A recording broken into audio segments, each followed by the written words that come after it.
Ignorance creates fear, just as curiosity guides one to understanding.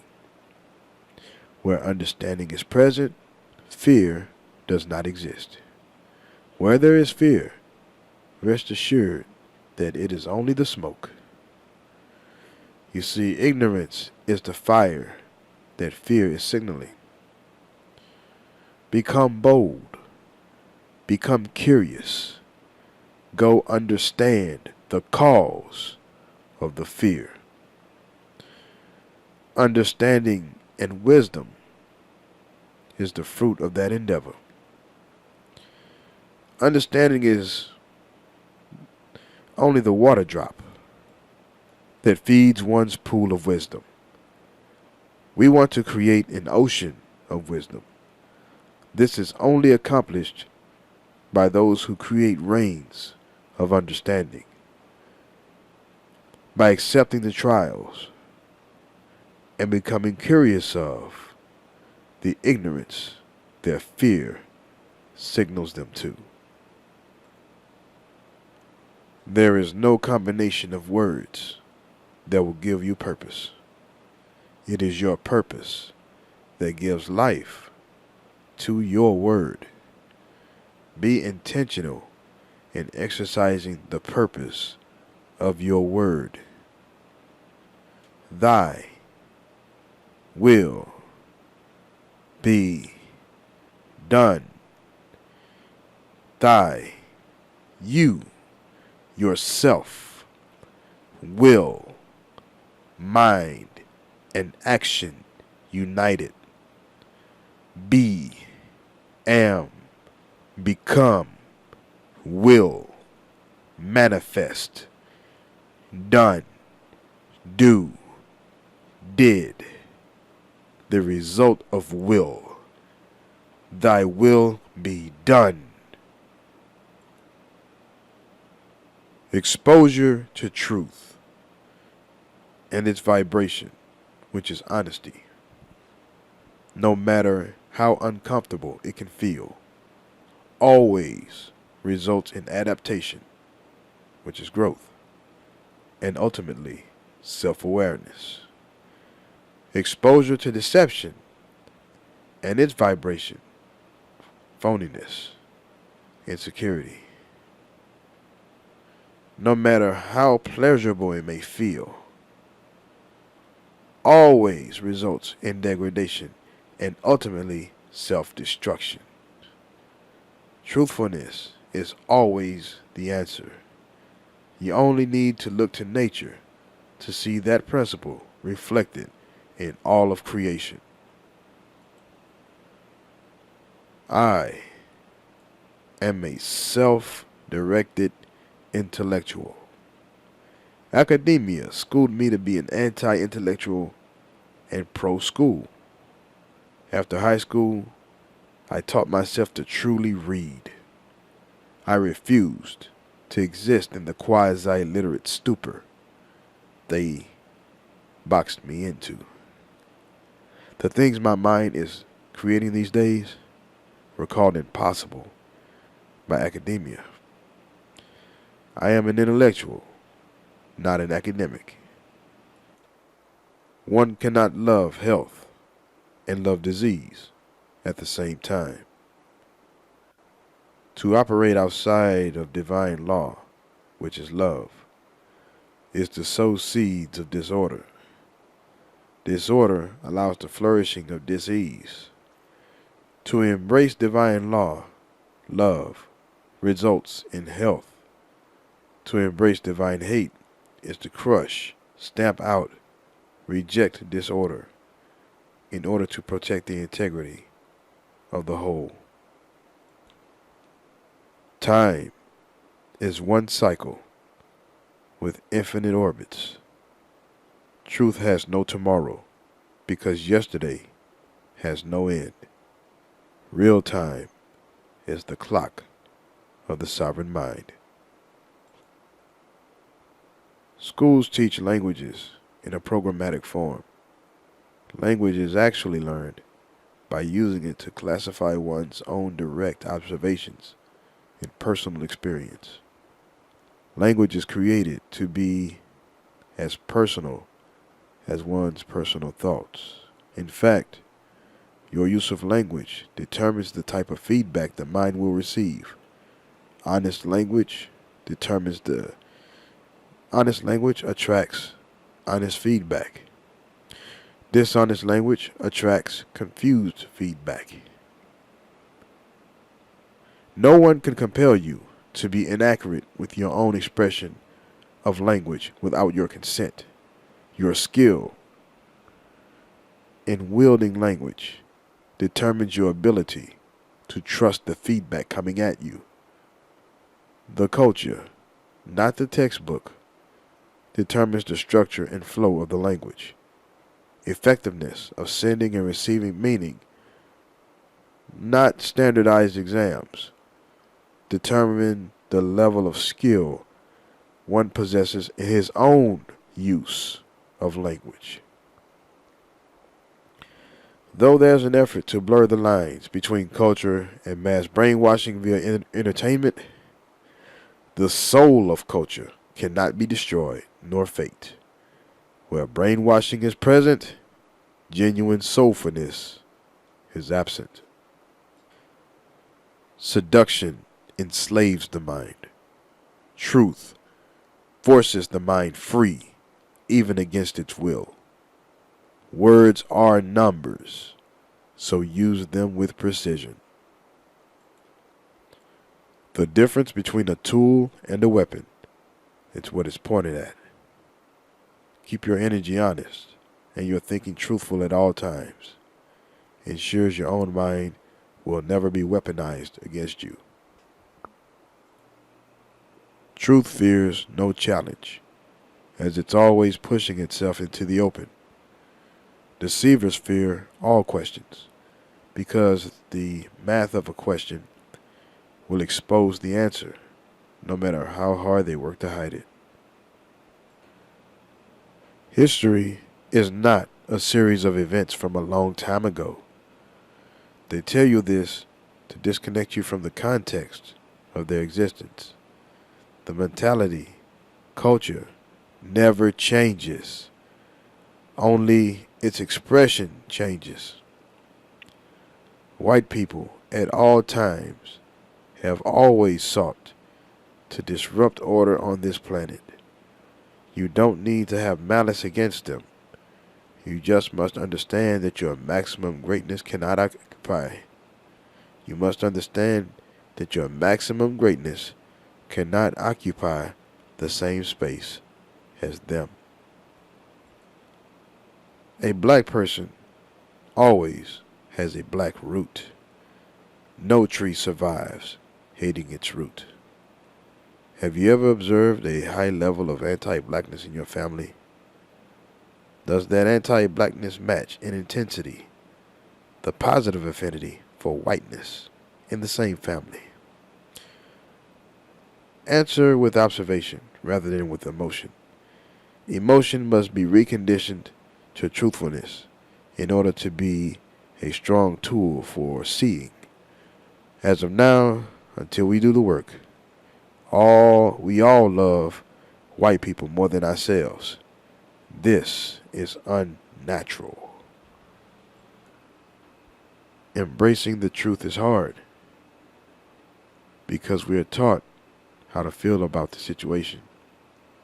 The truth is the truth, independent of one's feelings about the situation, and requires a very sober mindset in order to embrace it. Education. Personal observation. Direct participation. Domestication. Reward and punishment. Self-education. Understanding one's own observation. Actively seeking to expand one's own understanding via the act of observing the response to one's own participation. The most productive conversations I've ever had came as a result of only describing my observations rather than giving an opinion not grounded in my personal direct experience. Truth is a frequency. When you're tuned into it, life responds to it. Recipe for harmonious, godly conversations. Speak only on what you fully understand. Personal observations over personal opinions. Ask questions and listen for everything else. Nothing is ever wrong. All parties are always learning to see more clearly.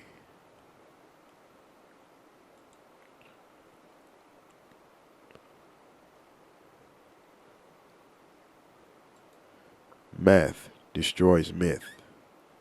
Deception destroys life. Context destroys confusion and creates understanding. Understanding is the purest form of intelligence. Concentration is to acknowledge the presence of everything, while ignoring, which is actively being ignorant of, no thing. Know yourself. Flow with everybody. In order to know who I want to talk to, I must know who I am and what I want to say. Understanding of self is paramount at all times. In order to flow with your creations, gathered from your understanding, don't memorize, harmonize. Acknowledge is to accept knowledge. Ignore is intentional ignorance. Acknowledge everything. Ignore nothing. Be wise. Verbal verbs are not verbs. The true word is will, and the verbs are actions. Actions reverberate. One cannot gain positive momentum by moving away. Learn to move toward your ideas. You can know a million reasons for not doing something, but it's that one road which you know you must do in order to bring it into being that shall drive you with an unlimited source of power. It's that road that teaches, and everything on it is connected to everything on it.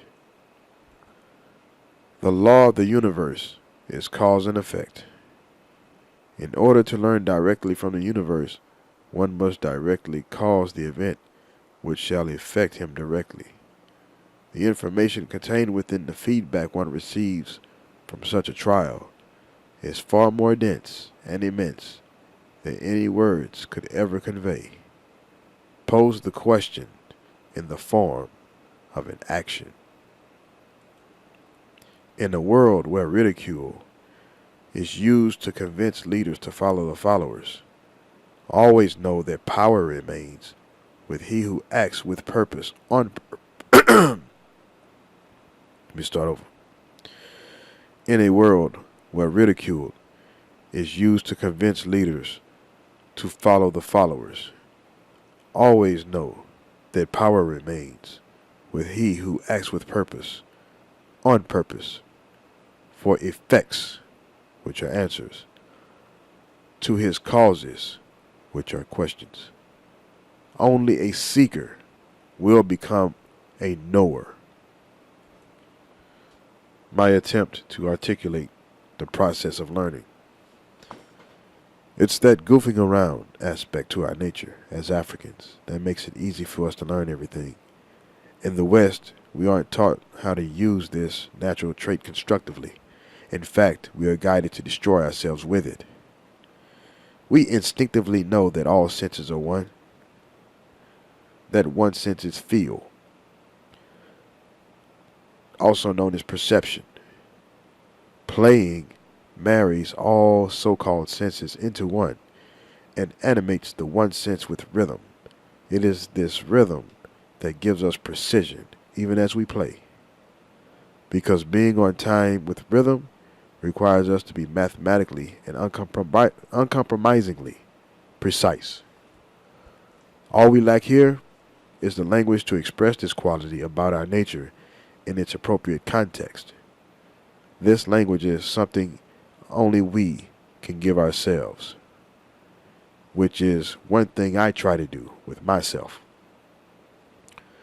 We all do this as children, but as we strive to personify a foreign definition of adulthood, we remove one of our chief tools from our bag of tools. Playing around with high concentration is a gift from God.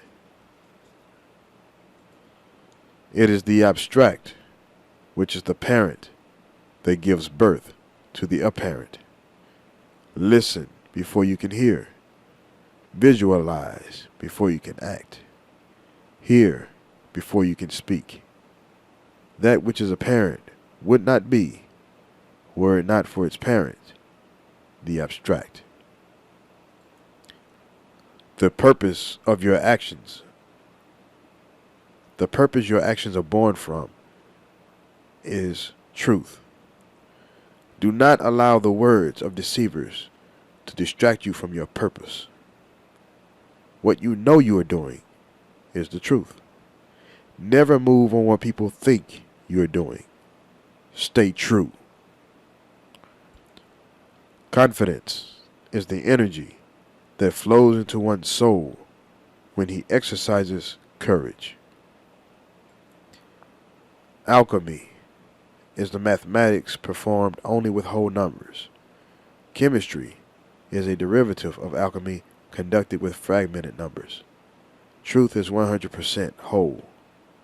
The most powerful lie is 99.99. Over time, its destructiveness increases as its life force goes down.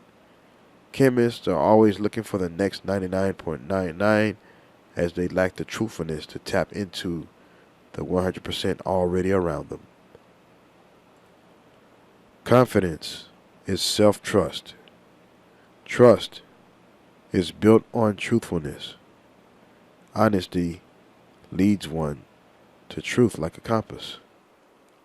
I maintain such an honest frame of mind that I have absolutely no concern about the labels people may affix to me.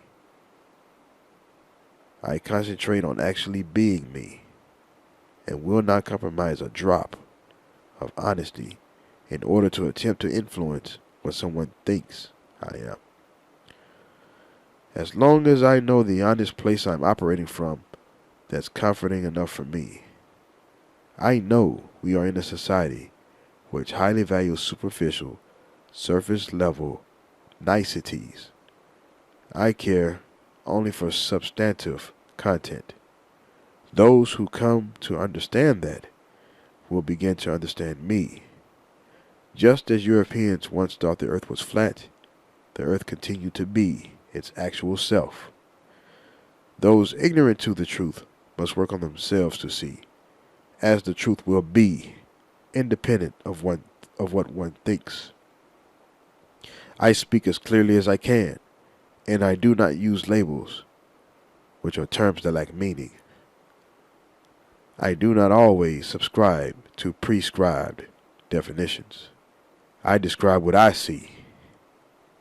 The confidence in my vision is a result of the trust built by testing my thoughts and ideas with direct action. Truth shows itself to those who act. A self-educator's goal isn't to get others to believe what he can do with your credentials. A self-educator's mission is to constantly refine that which he can actually do, which are his skills. I am self-taught. Energy always was, always is. If the energy used to be, but no longer is, and one would like it to be again, then aligning oneself to what it used to be, which is what it always was, will make it be what it is again. To be in alignment with it is to be it. During a conversation with a colleague about languages, she said, language is a convention. You can't make up your own words and use them the way you like. We have to agree on the signs. You can't invent your own definitions. No one will understand you.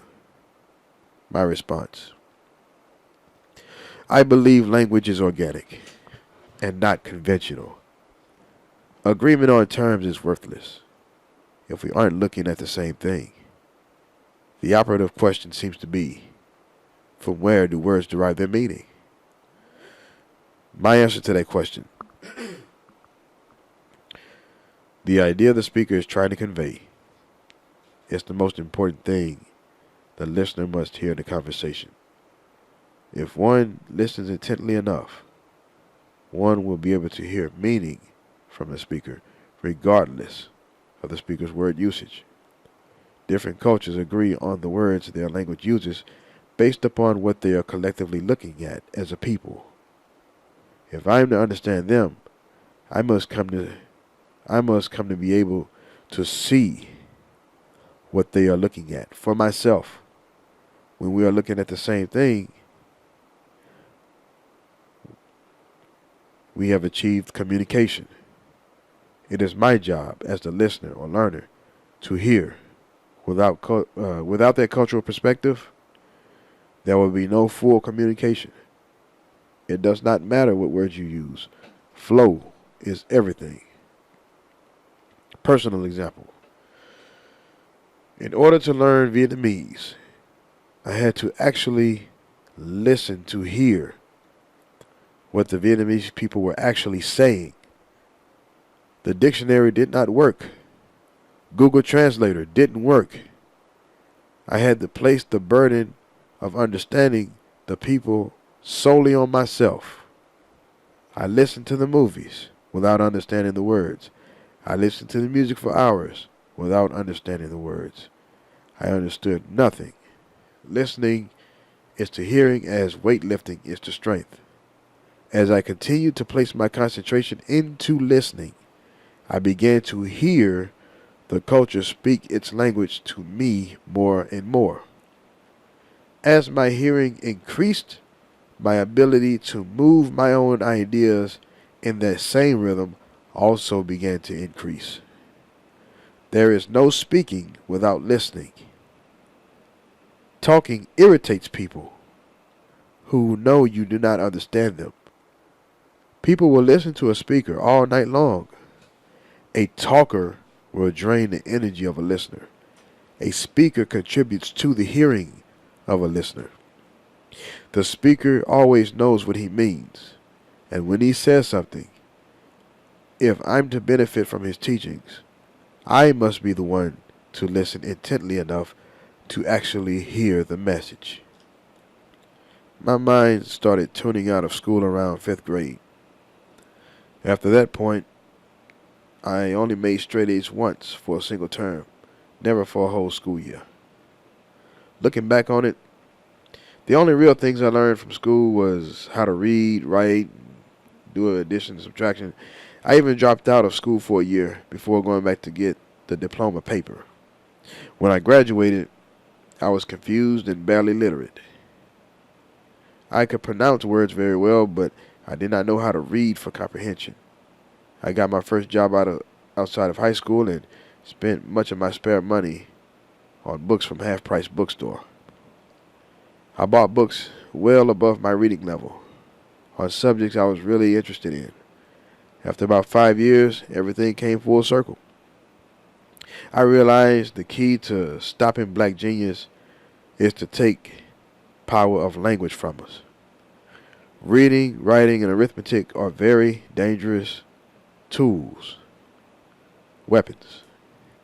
This is why they teach us to do it at a rudimentary, basic level, but spend most of the time conditioning us to use them when instructed to by an authority. Many people do not read outside of a classroom setting and write outside of a classroom setting, nor do they calculate or weigh and measure the situation they experience in life. I tested my theory by teaching myself to read, write, and speak a second language to a native level. I've recently done it again with a third.